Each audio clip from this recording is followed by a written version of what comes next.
பெண்களே காதல் செய்யுங்கள். பெண்கள் அடிக்கடி உறவு வைத்துக் கொள்வதால் ஏற்படும் நன்மைகள் என்ன என்பதை தெரிந்து கொள்வோம். உறவின் போதும் தொடும்போதும் ஆக்சிடோசின் என்ற ஹார்மோன் வெளியாகிறது. அடிக்கடி உறவு வைத்துக் கொள்ளும் போது நோய் எதிர்ப்பு சக்தி உருவாகிறது.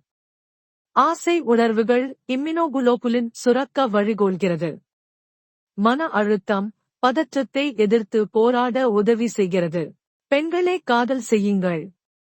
பெண்கள் அடிக்கடி உறவு வைத்துக் கொள்வதால் ஏற்படும் நன்மைகள் என்ன என்பதை தெரிந்து கொள்வோம். உறவின் போதும் தொடும்போதும் ஆக்சிடோசின் என்ற ஹார்மோன் வெளியாகிறது. அடிக்கடி உறவு வைத்துக் கொள்ளும் போது நோய் எதிர்ப்பு சக்தி உருவாகிறது.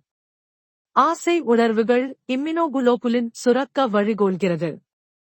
மன அழுத்தம், பதற்றத்தை எதிர்த்து போராட உதவி செய்கிறது.